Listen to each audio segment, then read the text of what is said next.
Welcome to Life Stories, where we share real-life experiences that inspire and empower. Today, we bring you a powerful story of resilience and strength. It's the story of a woman who faced betrayal, deception, and heartbreak, yet emerged stronger, wiser, and victorious. When her world was turned upside down by her husband's secret life, she didn't back down. Instead, she took control, fought back, and reclaimed everything she deserved. Join us as we dive into her journey of discovery, empowerment, and personal triumph. Don't forget to subscribe to start the story today. It was a cold night. One of those where the darkness felt heavier than usual. I was alone in the kitchen, standing by the window, sipping a glass of water, trying to ignore the whirlwind of thoughts in my mind. The clock on the wall read 3 a.m. The house was quiet except for the soft hum of the refrigerator, and the faint sound of the wind rustling outside. The email came in at that precise moment, disrupting the stillness. Mrs. Davis, there seems to be some confusion. Your husband claims you've agreed to sell the house, but we need your signature to proceed with the closing. I froze, staring at my phone screen as if the words were somehow going to rearrange themselves into something that made sense. I couldn't believe it. The house, the home I had spent years designing and pouring my heart into, was on the verge of being sold without my knowledge. I had never agreed to anything like that. My mind raced. I knew Thomas had been acting strangely for some time, but this was the final blow. I was no stranger to the small signs, the subtle cracks that had appeared over the months. Thomas had always been my rock, steady, reliable, and loving. Or so I thought. But recently, things had changed. He had started working late. Not that it seemed unusual at first. People get busy, right? But then came the odd charges on our credit card, expensive dinners, hotel stays in cities he claimed to be on business in, and the phone calls that would abruptly end the moment I entered the room. But it was the receipt that stopped me in my tracks. A $122,000 charge from Cartier. I had nearly choked on my morning coffee when I saw it. It was 3 days after he had insisted we tighten our belts and cancel our anniversary trip. The receipt wasn't for me. It was for a bracelet. It was for a woman. But not the woman I thought I knew. It didn't take long for me to find more pieces of the puzzle. Bank statements showed large, unexplained cash withdrawals. Hotel charges were racking up in places I knew he'd never mentioned for business meetings. And then, the emails, the ones that sealed the deal. They came from his private account, one that I had no idea I could access. They were about selling our home. The home I had spent 3 years renovating. The one I had poured my heart and soul into. The one Thomas had always told me was my dream home. The one we had bought together, hand in hand. And now, it was being sold without my consent to fund his affair. I hadn't been asleep when he crept downstairs that night, trying to act casual, pretending everything was fine. He thought I hadn't noticed the late nights, the hidden phone calls, the changes in his behavior. But I had. I had been tracking his every move, every slip-up. And now, I had the proof. He had underestimated me. I thought about confronting him right then and there. But something inside me told me to wait. I wasn't going to make the same mistake many women make, lashing out in anger without thinking things through. No. I was smarter than that. I had to be strategic. This wasn't just about a betrayal, it was about reclaiming my life. My power, my dignity. The next morning, I pretended nothing was wrong. I kissed him goodbye as he left for work. Just like any other day. He was his usual self, smooth, collected, as if nothing had happened. As soon as his car disappeared around the corner, I took a deep breath, gathered my thoughts, and dialed my lawyer. Sarah. It's happening. Thomas is trying to sell the house. I got the email last night. I could hear Sarah flipping through some papers on the other end. Perfect, she said, her voice steady. Everything's in place on our end. Are you sure you want to wait? We could confront him now, I hesitated for a moment. I had the evidence, the emails, the receipts, the text messages to Kelly, his mistress. But I didn't want him to think he had any control over me. No, I said firmly. Let him think he's winning. I want to see his face when he realizes I know everything. After hanging up, I walked through the house, running my fingers along the walls I had painstakingly painted, each stroke infused with memories of the hours I had spent making this house a home. Thomas had never understood my obsession with detail. He used to tease me for being too particular, too focused on creating something perfect. But I knew this house better than anyone. It was a reflection of me. Of us. Or, at least, it had been. Now, it was all falling apart. The more I thought about it, the more I realized that it wasn't just the betrayal that hurt, it was the disregard for the life we had built. The things I had worked so hard for, things I thought we both valued, were nothing more than pawns in Thomas's selfish pursuit of a younger woman. A woman who, for all intents and purposes, seemed to be more of a trophy than a partner. A woman who didn't know what it was like to build a life from the ground up. But, in the end, she was no different from him. She, too, was looking for something she could never truly have. But as I stood there, looking at the house that was now mine, I realized something profound. I had built this. This was my dream. My creation. My work. And I wasn't going to let it slip through my fingers without a fight. Thomas thought he could control everything. He thought he could take it all. But he was wrong. I would stand firm. And I would take back what was mine.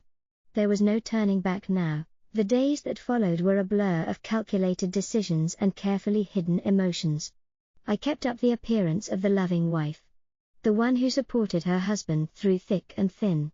While internally, I was preparing for what was to come. I had gathered everything I needed, the receipts, the emails, the hotel bills, the bank statements. The puzzle pieces were all fitting together. And I had a plan. The house, our home, would not slip from my grasp without a fight. One evening, after Thomas left for work, I sat down with my phone and called Sarah again. Her voice was a calming presence amidst the storm inside me. Sarah, I said, my tone steady. It's time to act. Thomas is making his move. I just need to make sure I'm ready. You've got everything we need, Rebecca, Sarah assured me. We'll be ready. But are you sure you want to wait? We could confront him now. I paused. The idea of confronting Thomas face to face was tempting. But I knew it wasn't the right time. I wasn't ready to give him that satisfaction. To let him see how much his actions had hurt me. No. I needed to let him think he was winning. That he was still in control. I needed him to believe he could get away with this. Not yet, I replied, my voice calm. Let him think I'm oblivious. I want to see how far he'll go. Sarah's silence on the other end of the line was telling. She knew what I meant. She understood the strategy. Understood. I'll be here when you need me, she said before hanging up. I looked around the house. My sanctuary.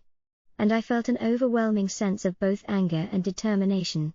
It had been years since I'd invested so much of myself into making this house a home. Into creating a space that reflected who I was, who we were as a couple. Yet now, it felt like it was all slipping away. And I had to stop it. Thomas's behavior continued to spiral. I kept my eyes open. And I was always one step ahead. Lauren, my best friend, had become my eyes and ears. She knew Thomas better than anyone and had a keen sense of where he was at all times. One afternoon, Lauren sent me a text, just saw Thomas at that new restaurant downtown. He's not alone. I felt my heart skip a beat. I knew who he was with. I didn't need to ask. I told Lauren to send me a picture. When it came through, I saw Thomas sitting at a table with Kelly, the woman who had slowly been chipping away at our marriage. The sight of them together made something inside me tighten. She was laughing at something he said, her bleach blonde hair catching the light. But it was the bracelet on her wrist that caught my attention, the same Cartier bracelet I had seen on that receipt. I had no doubt now, this was the woman he was trying to build a life with. And it was clear she was wearing the spoils of that life. I didn't respond immediately. There was no need. I knew what I had to do. I forwarded the picture to Sarah, my lawyer, with a simple message, "It's time." The next evening, Thomas came home late. The smell of expensive perfume and wine clinging to him. He didn't notice how I had rearranged the furniture in the house or how my demeanor had changed. He was too absorbed in his own thoughts, his own plans. I could tell he was distracted, probably texting Kelly. I served him dinner. His favorite, a pot roast with roasted potatoes, trying to keep my voice steady. I didn't want him to suspect anything. I had to remain calm, collected. So, I began, trying to sound as innocent as possible. "I've been thinking about the house." Thomas looked up, momentarily distracted from his phone. He muttered something about a busy day, but I could tell his mind was elsewhere. He didn't care about me. Not anymore. "Maybe it's time for a change," he said, pushing the food around his plate. "This place is too big for us. The market's good right now. We could downsize." His words hung in the air, but I didn't react. I kept my face neutral, pretending to be uncertain, to be the emotional, irrational wife he thought I was. "Downsize?" I repeated, my voice small, uncertain. "Are you sure about that?" He launched into his rehearsed pitch. He told me how the house was too much for us, how we needed something more practical. He went on about new opportunities, about financial freedom, all while avoiding my eyes. "I've already talked to a few agents," he continued, watching me for a reaction, just to see what the market's like. My stomach churned, but I kept my expression steady, fighting back the tears that threatened to spill. I had learned a trick in college theater, a way to bring tears to my eyes when I needed them. And I used it now, letting them form, letting Thomas think I was emotional and irrational. "Thomas, this is our home," I said, my voice shaking slightly. "We've put so much work into it. I don't understand." He reached across the table, patting my hand condescendingly. "Sometimes we have to make hard decisions, Becky. Trust me." I pulled my hand away, rushing from the table, making myself seem like the emotional, irrational wife he thought I was. Once in the bedroom, I texted Sarah. "He's making his pitch now. Time to move to phase 2. I had no intention of letting him think for 1 second that he had me under control. I would make sure that when this was over, I would come out the victor. The days following my conversation with Sarah blurred together in a haze of activity. But they were a blur I needed. Each day, I made sure to keep up appearances, pretending that nothing was wrong. I still kissed Thomas goodbye every morning, still made his favorite dinners, still acted as though everything was perfectly normal. But internally, I was working tirelessly, gathering evidence, meeting with financial advisors, and securing my own safety net. I knew the storm was coming, but I wasn't going to let it destroy me. Lauren kept me updated on Thomas's movements. He was being more secretive than ever, sneaking off for lunches with Kelly, buying expensive gifts, and visiting high-end jewelry stores. One day, she texted me, "Thomas was at the luxury car dealership again today. I think he's looking at cars for her." The thought of him planning a life with Kelly, using our savings to fund his affair, made my blood boil. But I didn't let him see that. I kept my composure, kept my plans in motion. Every day, I felt more certain of my resolve. Thomas had crossed a line, but he hadn't reckoned with me. He hadn't yet realized that I was stronger than he ever gave me credit for. Then came the email I had been expecting, the one that would change everything. Thomas forwarded it to me one morning, almost gleefully. The message came from the real estate agent he had been working with, detailing a cash offer for the house, well above market value. The buyer was ready to close. Thomas was pushing for the sale, eager to move forward with his new life, while I was preparing to shut it all down. He added a note in his email. Full of his usual manipulation, "This is a great opportunity. Becky. We need to move fast." I stared at the email. A lump forming in my throat. I knew what was at stake. The house wasn't just a property, it was a symbol of everything I had worked for. It was the embodiment of my dreams, my creativity, and my heart. And now, Thomas wanted to sell it, to get rid of everything he no longer cared about. But I wasn't going to let that happen. I immediately texted Sarah, "It's time." She responded with a simple, "Let's do this." That night, Thomas came home later than usual. His scent heavy with expensive perfume and the sharp tang of red wine. He didn't notice how I had shifted things around in the house, how I had moved my important documents to a safer location, how I had rearranged the furniture in the office. His mind was consumed by Kelly and his selfish plans. And he didn't notice that I was taking back control. We ate dinner together. The same routine. The same motions. He was distant. His attention always drifting to his phone. Probably texting Kelly. I watched him, feeling the growing rage inside me. How could he be so blind? So self-absorbed? He took a sip of his wine and looked at me. His face smooth and calculating. "You know, Becky," he began, his voice smooth as silk. "I've been thinking. The buyers need an answer by Friday. They're offering cash. And we'd be foolish to pass this up." I stared at him, studying his face. The man who had been my partner for 15 years now looked like a stranger to me. I didn't recognize him anymore. But I played along, letting him think he had the upper hand. "You're right," I said softly, making my voice sound small and unsure. "We'd be foolish to pass this up." His eyes lit up with triumph, not seeing the cold determination beneath my words. He was too eager, too convinced that he had me cornered. But I wasn't done yet. I wasn't going to let him win this. "I'll have the papers drawn up tomorrow," he said. "We just need your signature. And everything will be finalized." I looked at him then, my heart pounding in my chest. But my voice was calm, steady. "Actually, Thomas," I said, cutting him off, "we would be foolish to pass up this opportunity to expose exactly what you've been doing." The color drained from his face. "What are you talking about?" he asked, his voice suddenly defensive. I pulled out my phone and opened the folder I had been carefully curating for months. I showed him the emails, the bank statements, the receipts, the evidence of his betrayal, right there in black and white. "Shall we start with the Cartier bracelet you bought Kelly?" I asked. "Or perhaps the hotel receipts for your business trips that were really romantic getaways?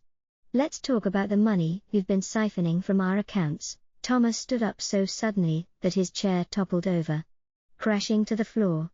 "You've been spying on me," he shouted. "No," I replied, my voice calm and controlled. "I've been protecting myself." "Did you really think I wouldn't notice?" He was livid, alternating between rage and pleading, threats and promises. But I stood firm, knowing I had all the power now.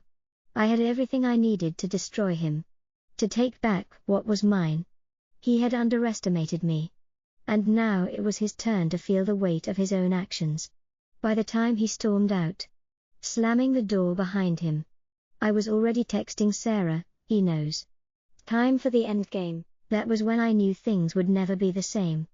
I had finally taken control of my life, and I wasn't going to let Thomas, or anyone else, dictate my future.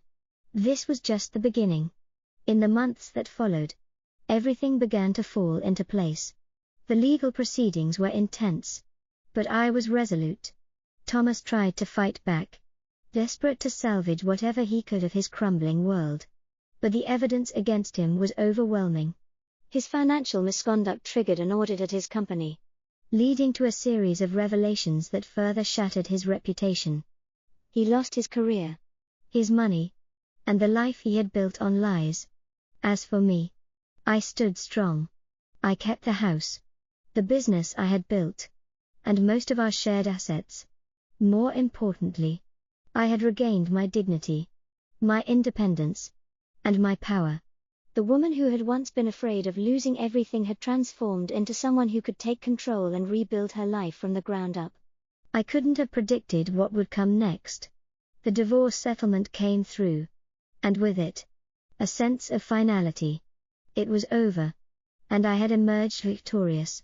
But the most profound change wasn't in the material things I had kept, it was in the way I saw myself. I had learned the most important lesson of all, that no matter what happens, you are the only one who can decide your worth. No one can take that from you unless you allow it. A year later, I found myself celebrating with friends, surrounded by the success I had built. The business was thriving.